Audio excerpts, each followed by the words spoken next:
My son texted me, "Don't come to my wedding. My wife hates you and doesn't want you here." 2 hours before the ceremony, I read the message. Read it again. And I started laughing. This wasn't exactly news, considering she'd always made it very clear how she felt about me. But the timing, the timing was perfect. I kept laughing as I grabbed my phone and made a call that lasted less than 2 minutes. Then I sat down on the couch, made myself some coffee, and waited. It took exactly 28 minutes. 28 minutes before my son was pounding on my door, desperate. My name is Margaret, I'm 63 years old, and this is the story of how my own son found out who was really in control. Before I go on with this story that's been stuck in my throat, subscribe to the channel, leave a like, and comment down below what city you're watching from. I want to see how far this story is going to go. Let me tell you who I am before getting to the part you're really here to hear.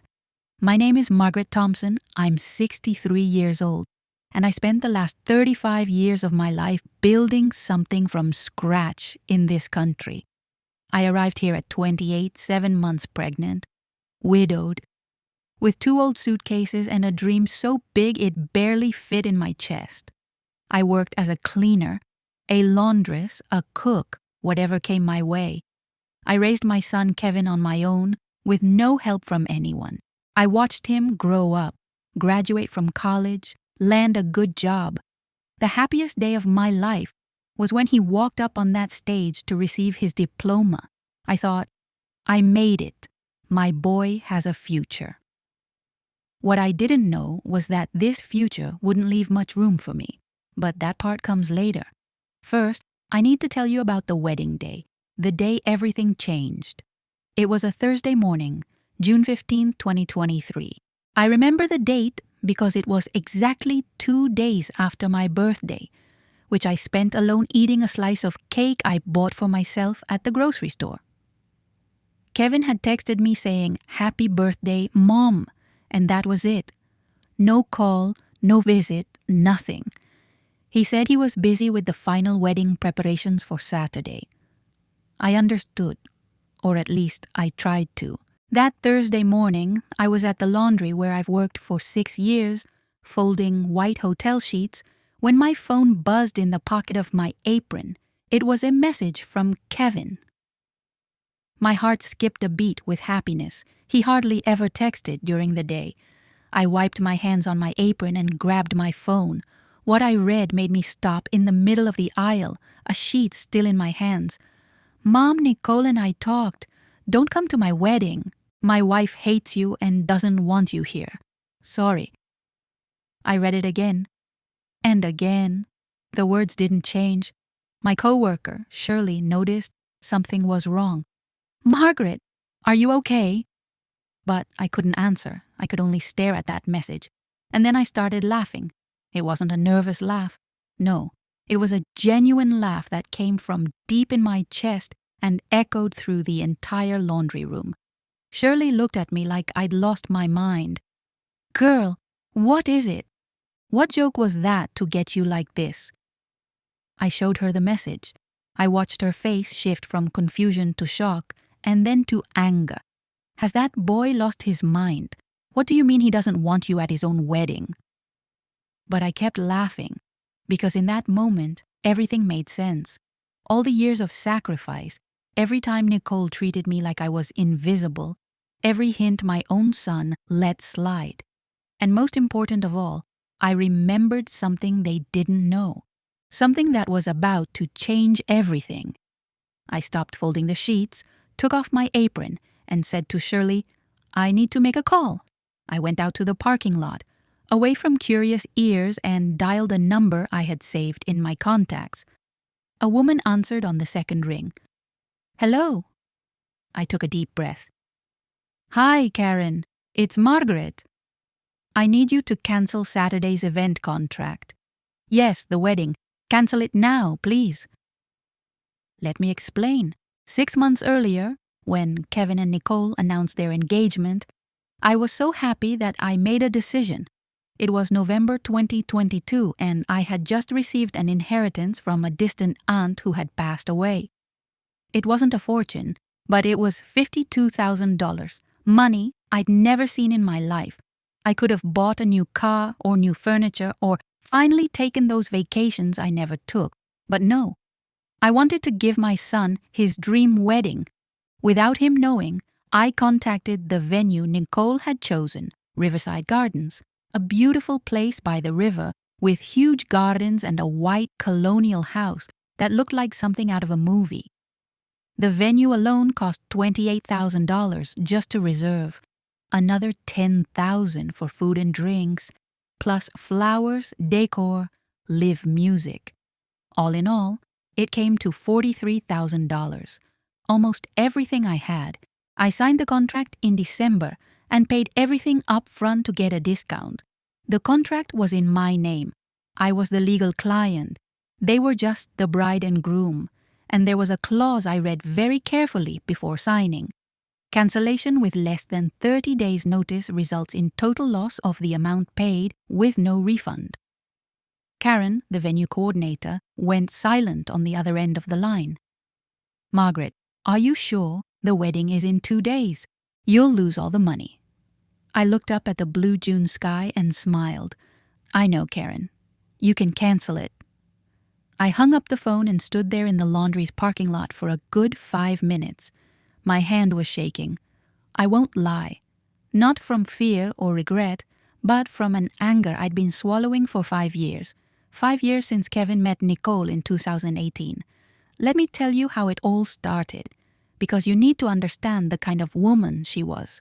The first time Kevin introduced me to her was at an Italian restaurant downtown. I'd gotten dressed in my best outfit, that navy blue dress I wear on special occasions, put on lipstick, even did my nails at home. I wanted to make a good impression. I arrived at the restaurant 5 minutes early. I learned that punctuality is respect. Kevin was already there, at a table near the window, and next to him was Nicole.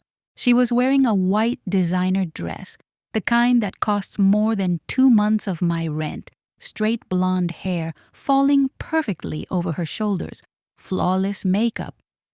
When I approached the table, she looked me up and down. It wasn't subtle. It was that look women give when they want you to know you're being evaluated. Kevin stood up to hug me, but I noticed Nicole didn't make any move to stand. She stayed seated, extended her hand to me without really smiling, and said, "So you're Margaret? Kevin talks about you so much." Her tone, it was polite but cold, like when you greet the pizza delivery guy, courteous but distant. During dinner, she barely looked me in the eyes. She asked questions, yes, but the kind you ask because you're supposed to.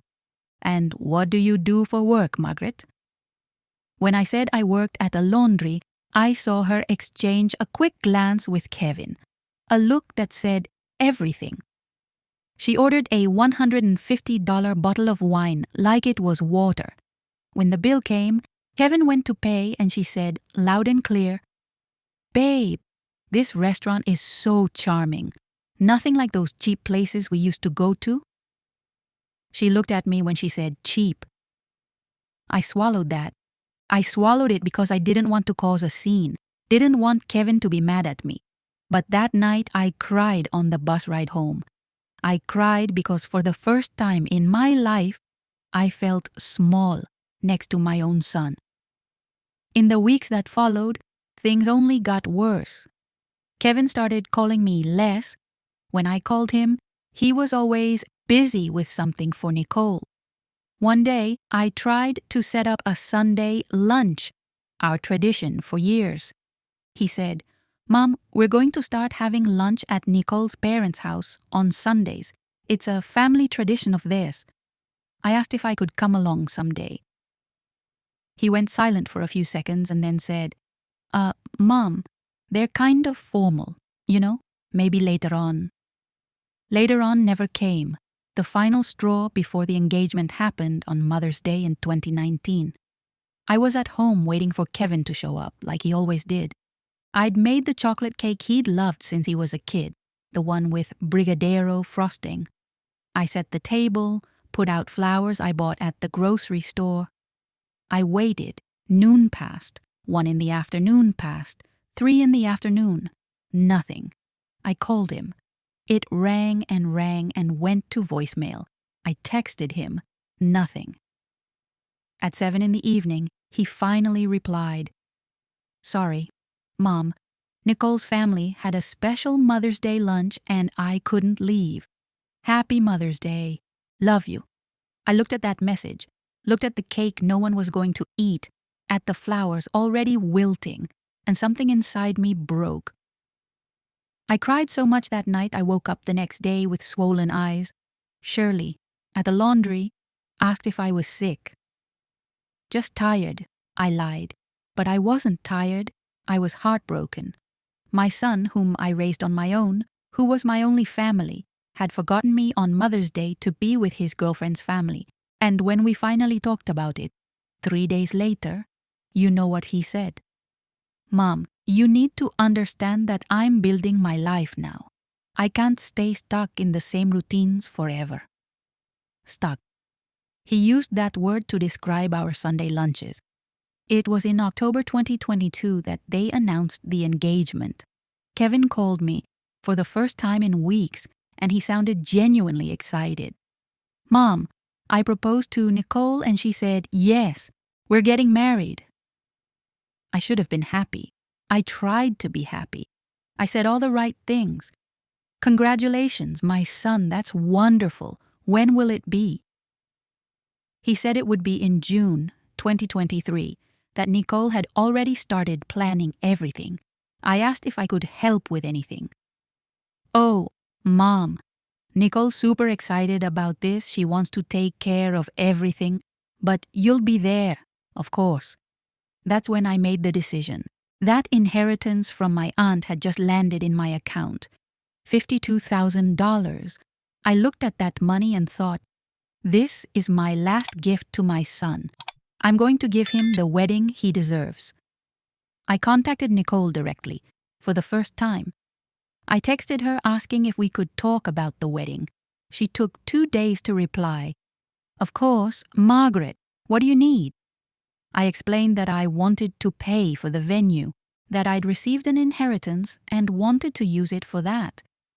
She replied 5 hours later, "Oh, how kind, but we're already looking at some places. I'll let you know if we need help." Kind. Like I'd offered to bring a dish of food, but I didn't give up. I called Kevin and insisted. He talked to her and, after a lot of pushing on my part, they accepted.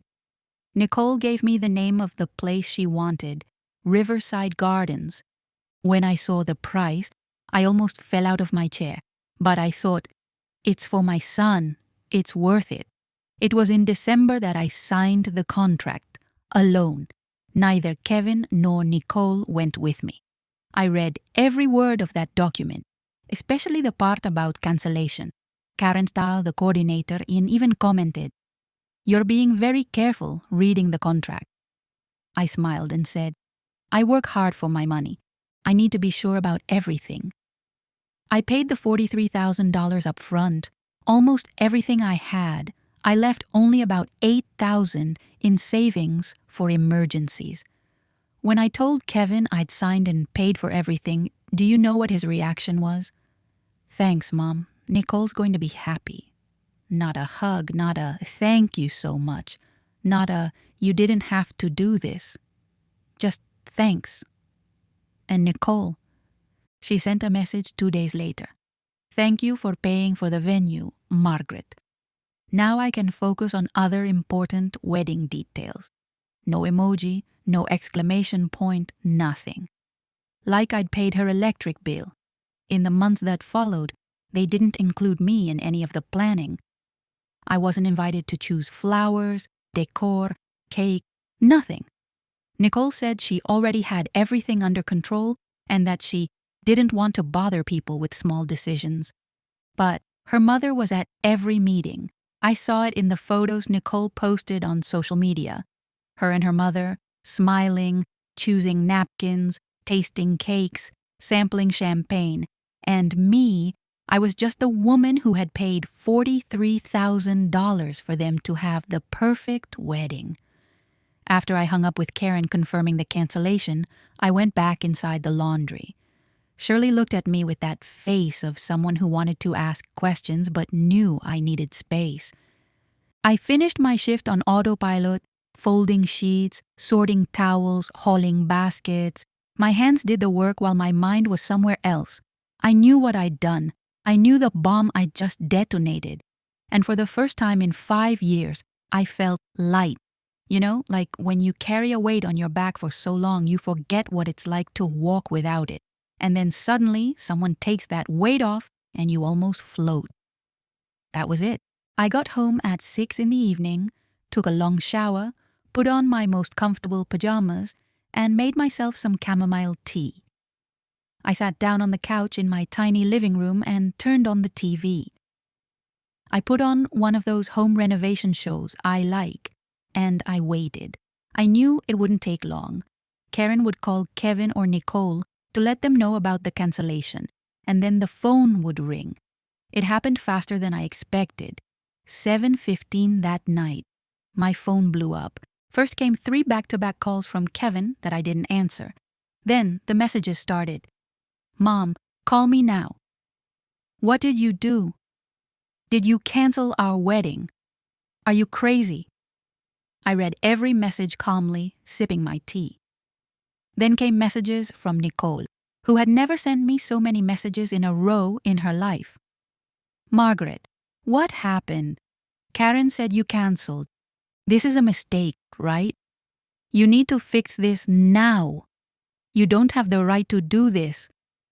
Answer me, Margaret. I didn't answer any of them. I kept watching TV. At 8:30, there was a knock on my door. No, there wasn't a knock. Someone was pounding on my door like the police in an action movie. I knew who it was. I got up from the couch, walked to the door as calmly as possible, and opened it. Kevin was there, red-faced, sweaty, with that look of someone who'd been crying and yelling at the same time.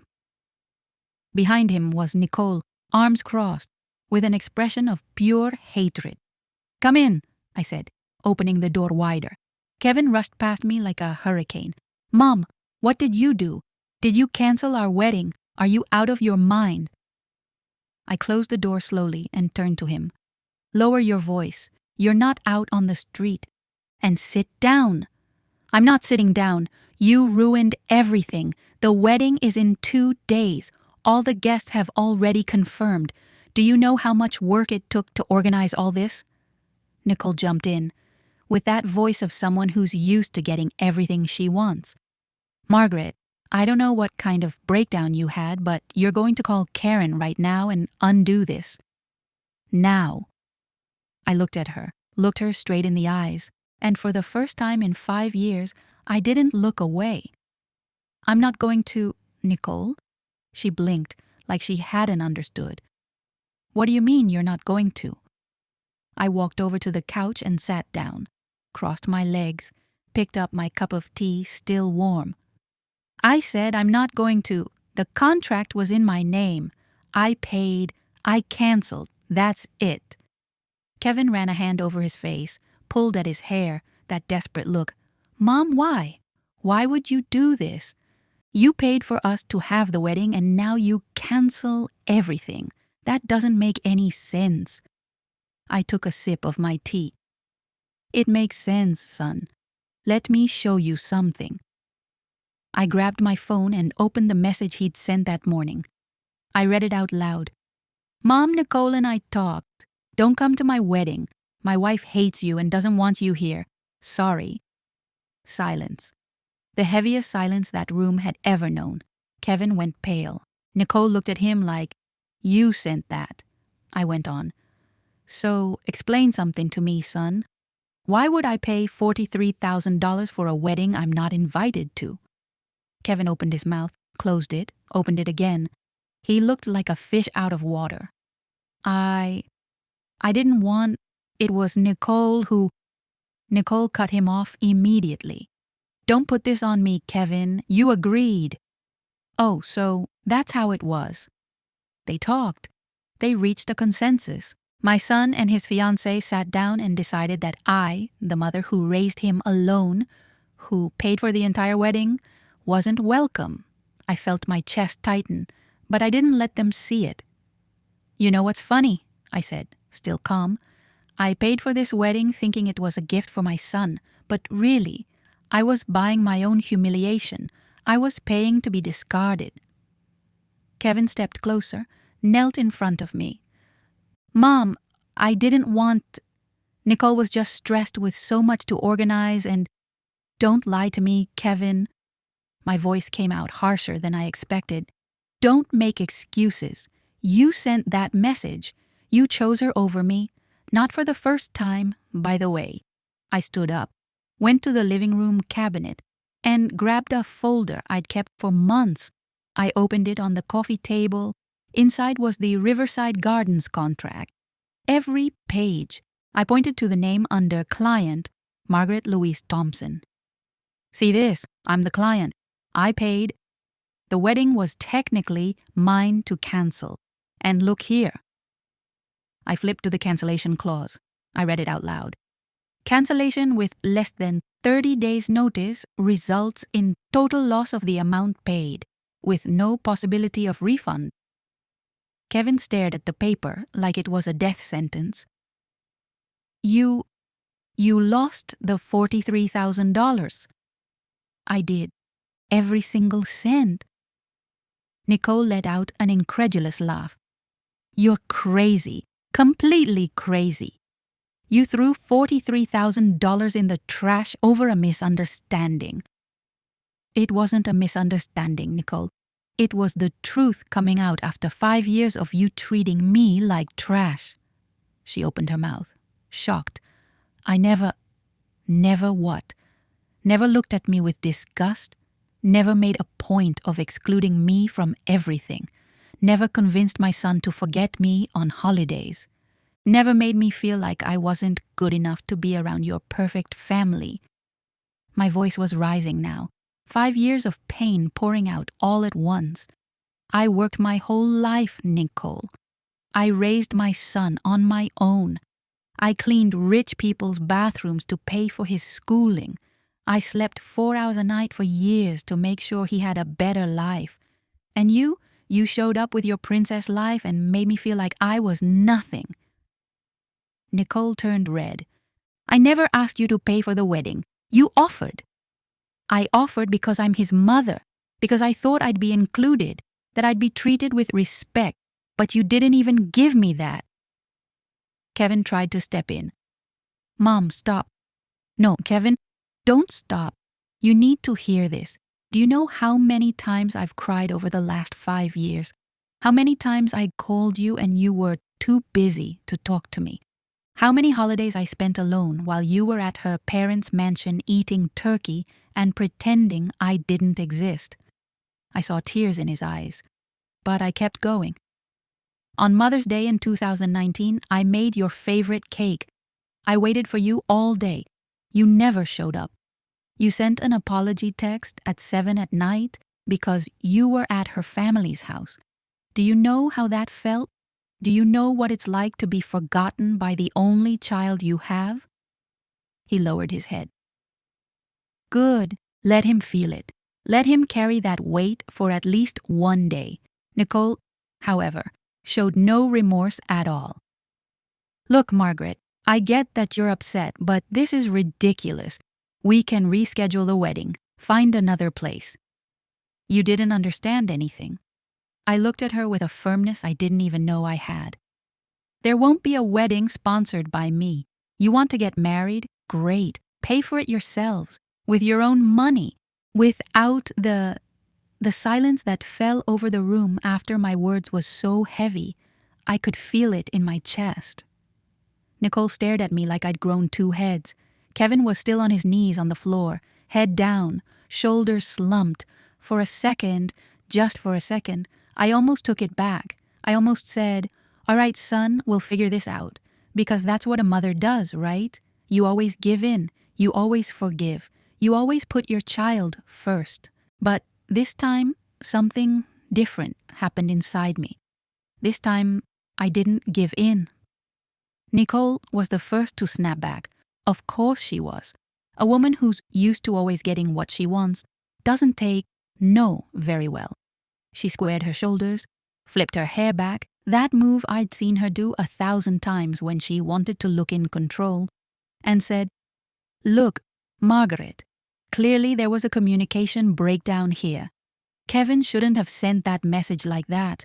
We were stressed with the final preparations. You know how weddings are. Everyone gets nervous." I laughed. I couldn't help it. I laughed again, the same way I'd laughed that morning at the laundry. Communication breakdown, Nicole, honey, the communication was crystal clear.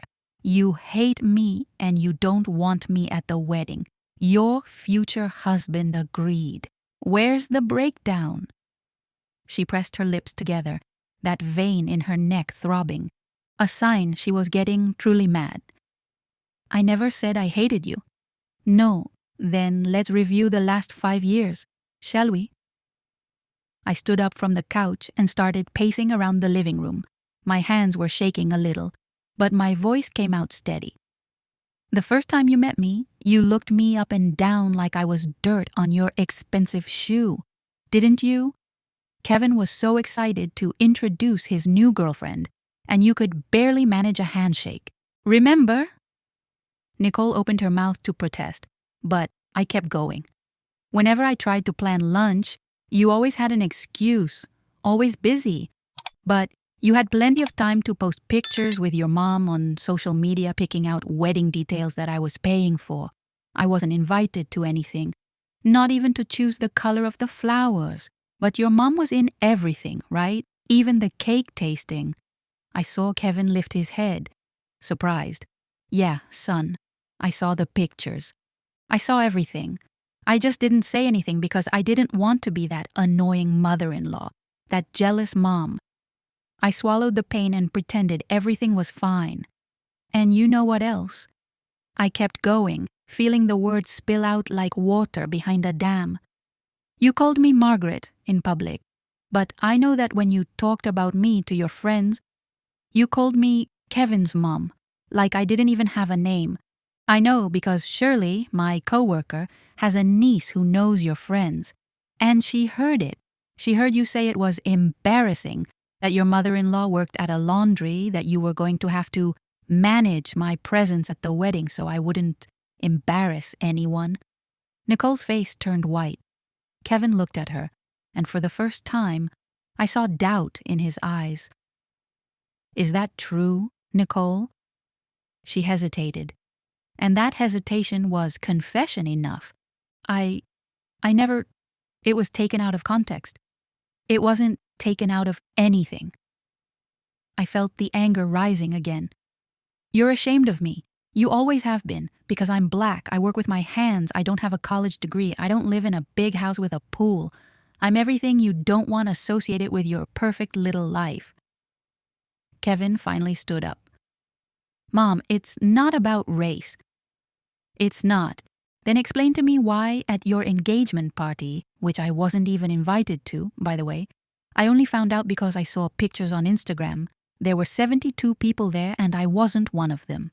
Explain to me why, in 5 years of dating, you brought me to meet her family one time. And that day, her mother asked if I still worked at the laundry, like it was temporary, like I should be ashamed of my honest work." I saw tears start rolling down my son's face. "Good. Let him cry. I cried alone so many times. Explain why when you call me, there's always this tone in your voice, like you're in a hurry, like talking to me is some annoying obligation. Explain why, in the last 2 years, you visited me 4 times? 4 times.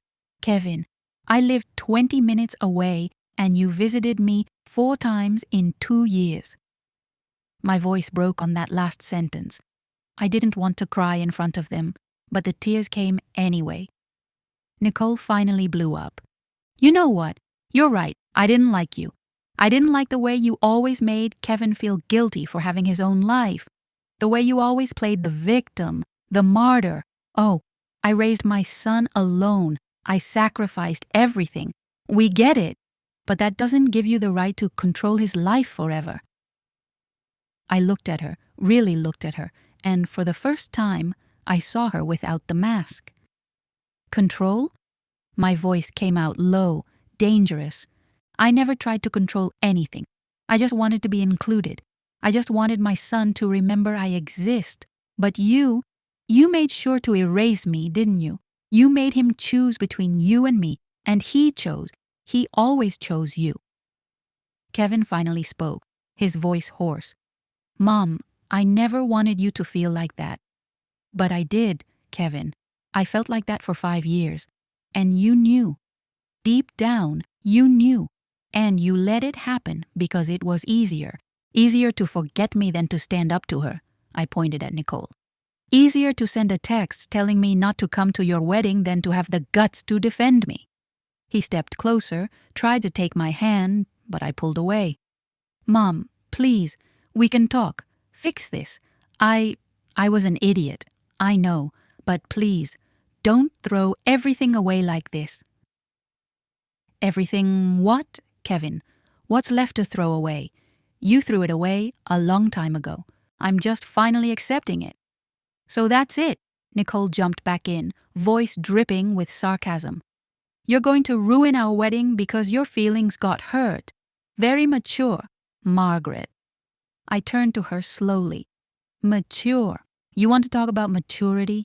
You, who's 32 years old and acts like a spoiled child who's never heard no a day in her life. You, who can't share your boyfriend with his mother. He just stood there in the middle of the living room. I placed the envelope on the coffee table. Sit down and explain these photos. Kevin looked at the envelope like it was a snake. Mom, I can explain. Then explain. Explain to me how you've been cheating on your fiancé for 6 months. Explain how you had the nerve to let me spend $43,000 on a wedding that's a complete sham. It's not a sham. I love Nicole. Love! I shouted, and he jumped. You love her, but you're in bed with another woman. Is that how you learned to love? Is that what I taught you? He sat down on the couch, buried his face in his hands, and started crying. Not that grown man cry where you try to hold it in. It was a child's cry, sobs that made his whole body shake. I ruined everything, Mom. I ruined everything. I wanted to comfort him. Every fiber of my mother's body wanted to sit next to him, run my hand through his hair, say everything would be okay. But I didn't. I stayed where I was.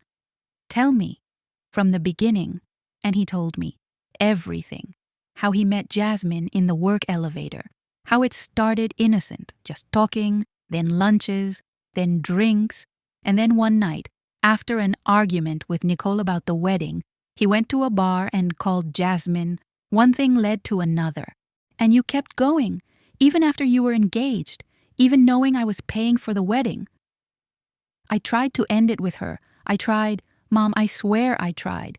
But every time I was about to end it, I couldn't. Because with Jasmine, I feel like myself. With Nicole, everything has to be perfect. The right house, the right car, the right friends. Even I have to be right. But with Jasmine, stop. My voice came out icy. Stop justifying cheating. If you weren't happy with Nicole, you ended it. You didn't cheat. I know there's no excuse. He stood up, pacing back and forth. But that's not all, Mom. Nicole, she controls me. You were right about everything. She pushed me away from you, made me choose her in everything, made me feel guilty every time I wanted to see you. And I let it happen because it was easier.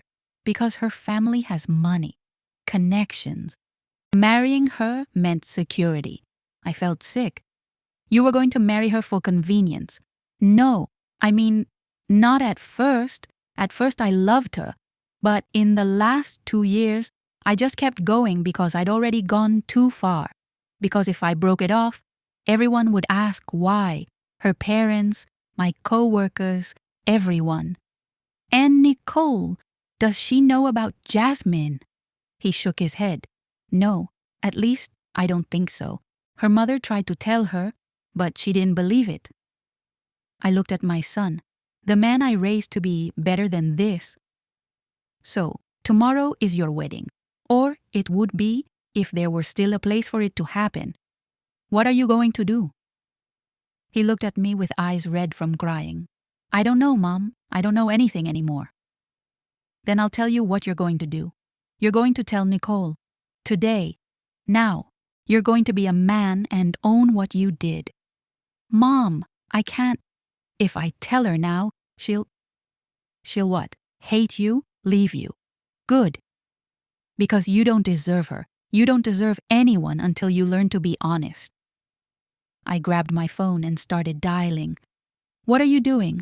Kevin asked, panicked. Calling Nicole. If you don't have the courage to tell her, I will. No.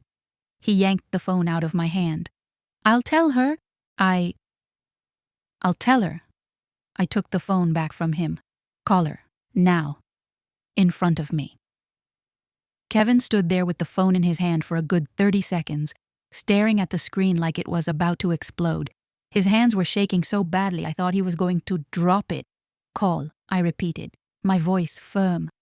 He took a deep breath, dialed, and put it on speaker. It rang 3 times before she answered. Kevin, where are you? We need to sort out the venue situation for the wedding. I've already tried calling 5 different places and... Nicole, stop. His voice cracked. I need to tell you something. There was a pause on the other end. What? Is everything okay? No, it's not okay. I did something terrible. For 6 months I've been having an affair with another woman. Silence. A silence so deep I could hear my own heart pounding. And then came the scream. A scream so loud even I flinched. You did what? Nicole, I'm so sorry. You're lying. This is your mother's fault, isn't it? She put this in your head to ruin our wedding. I looked at Kevin, waiting for him to defend me. But he stayed quiet. Of course. It's not a lie, Nicole. My mom found out today. She has proof. Photos, messages, everything. Proof? What proof? Who gave you proof? Her voice was hysterical now. Your mother, she hired a private investigator. Another silence. And then, my mother knew and didn't tell me. I almost felt sorry for her in that moment. Almost. She tried to tell you, but you didn't believe her, remember? Kevin said softly. So it's true. You really... With who? Who is she? Her name is Jasmine. We work in the same building. I heard things breaking on the other end of the line, glass shattering. Nicole screaming things I couldn't make out.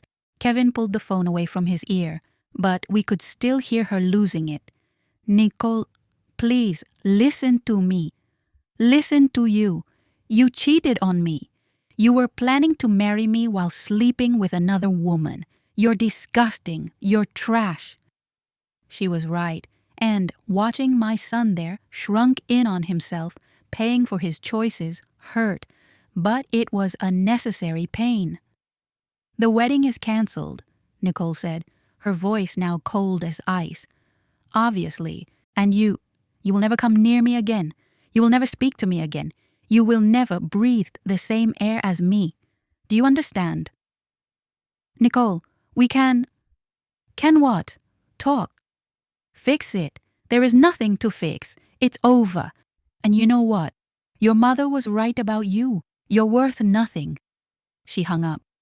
Kevin stared at the phone, tears falling silently. I let him cry for a full minute before speaking. Now, you're going to call your relatives and friends, all of them, and tell them the wedding is cancelled. Not because I cancelled the venue, but because you're a cheater and didn't deserve to get married. He looked at me, eyes red.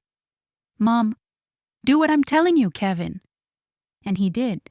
He sat there on my couch and started calling, one by one. Aunt Donna, Uncle James, cousins, friends, co-workers. Every call was the same humiliating conversation. "Hi, this is Kevin. The wedding is canceled because I cheated on Nicole and she found out." With every call, he looked smaller, more ashamed, more broken, and I watched it all without mercy. When he finally finished the last call, it was almost midnight. He looked at me, waiting for what? Forgiveness, comfort. "Now you're leaving," I said. "Go back to your apartment, think about what you've done, and try to be a better man." "Mom, can I stay here tonight? I don't want to be alone." For the first time in 35 years, I said no to my son. "No, Kevin, you can't. You need to learn that actions have consequences, and the consequence of everything you did is being alone tonight." He stood up slowly, grabbed his car keys, and walked toward the door. Before leaving, he turned back. "I'm sorry, Mom, for everything. For pushing you aside, for letting Nicole treat you badly, for being a terrible son." I looked at him. "My baby, my boy.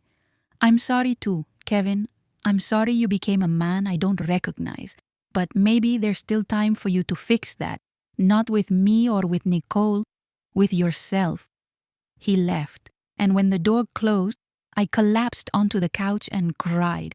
I cried for everything I'd lost, for the $43,000 down the drain, for the son who drifted away, for the years I'd never get back. But in the middle of the tears, there was a moment, a small, almost imperceptible moment, when I felt relief. Because for the first time in 5 years, I wasn't carrying the weight of pretending everything was fine. I wasn't swallowing disrespect. I wasn't accepting crumbs of affection. I had stood up for myself. I had said no. I had set boundaries. And that was worth more than any money. On Saturday, the day the wedding would have been, I woke up early, made coffee, sat on the porch of my tiny apartment, and looked at the blue June sky. I imagined Nicole waking up that morning, the wedding dress hanging uselessly in the closet. I imagined Kevin waking up alone, carrying his guilt. And I imagined the 150 guests who had nowhere to go that day. It could have been different if they had respected me, if they had included me, if they had treated me like real family, but they didn't. And now they were paying the price. My phone rang. It was Shirley. "Girl, did you see it?" "See what?" "It's all over the neighborhood WhatsApp groups. Your son's wedding was canceled. They're saying he cheated on the bride." I smiled. "It's true." "Margaret, tell me everything. How did you find out?" I told her the whole story. Nicole's mother, the investigator, the call, everything. When I finished, Shirley burst out laughing. "That Nicole who always looked down her nose at you ended up getting cheated on. Oh, sorry, I know he's your son, but what poetic justice." I know. I thought the same thing. "And you? How are you really feeling?" I was quiet for a moment, thinking, honestly, I'm at peace. I lost a lot of money, I lost my son for now, but I got my dignity back, and that's priceless, Shirley. Amen, sister. You did the right thing. And that boy's still going to come back begging for forgiveness on his knees. I didn't know if he would. And it didn't matter anymore. After I hung up with Shirley, I did something I hadn't done in years. I took out my old little dream notebook, the one I'd written in when I arrived in this country pregnant and scared. I read my notes from 35 years ago. Give my son a good life, own my own home, be happy. 2 of those things I'd accomplished. The third I'd forgotten along the way. I grabbed a new pen and started writing a new list. Things Margaret will do at 63. First, stop living for people who don't value me. Second, use the $8,000 left from the inheritance to take a real vacation. Maybe the beach, maybe the mountains, somewhere just for me.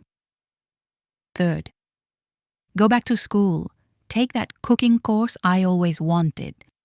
Fourth, open my heart to new friendships, new beginnings. And fifth, the most important, learn to put myself first without guilt. 3 days later, on Tuesday, Kevin showed up at the laundry where I work. Shirley told me he was outside waiting. Want me to send him away? She offered, always protective. No, I'll talk to him.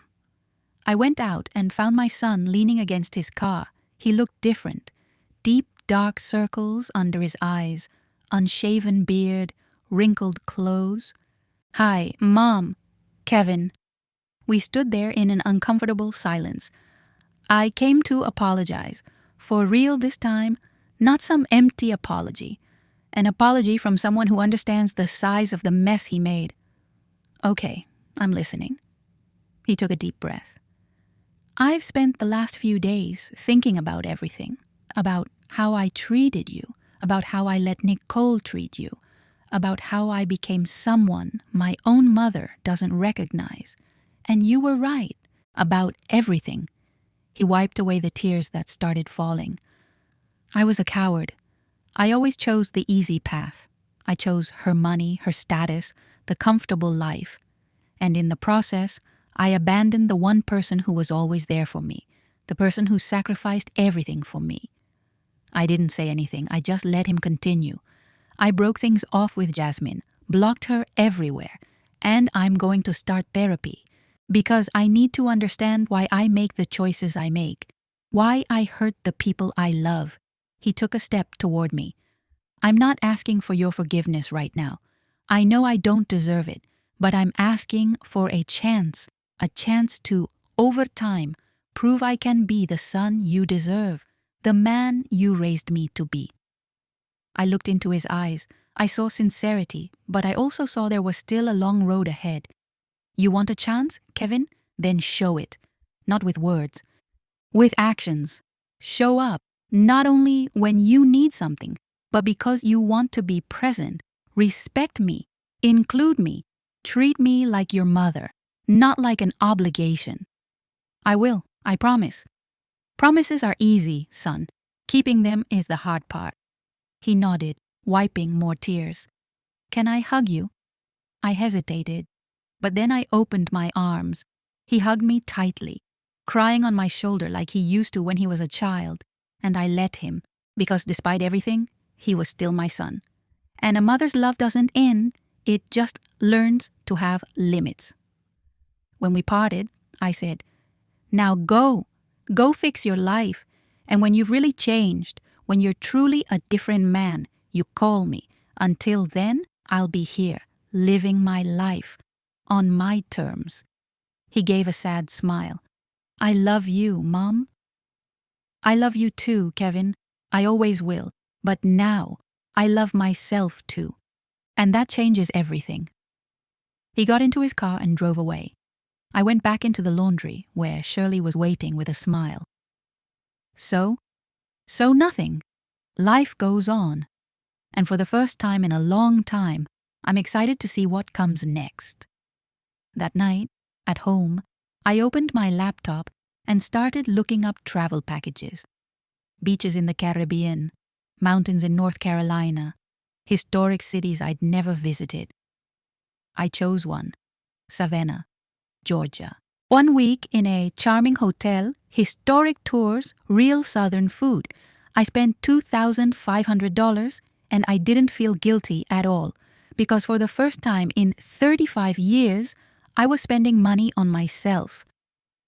On the day I traveled, 2 weeks after everything happened, I sat by the bus window and looked back at my life of sacrifices, at the city where I raised my son on my own, at everything I'd lost and gained, and then I looked forward, at the open road, at the possibilities, at the woman I could still become. I grabbed my phone and opened the forum where I'd decided to tell my story. I started typing. My son uninvited me from the wedding I paid for, so I canceled everything and lost $43,000, but I gained something priceless, my dignity. If you're reading this and feeling small in your own life, remember, It's never too late to stand up for yourself. It's never too late to say enough. At 63, I learned that respect isn't asked for, it's demanded, and that self-love is worth more than any wedding, any money, any relationship. Thank you for reading my story. And if you're going through something similar, you're not alone, and you're stronger than you think. I posted it. And as the bus rolled down the highway, I opened the window and let the wind hit my face, smiling, free, finally, at peace.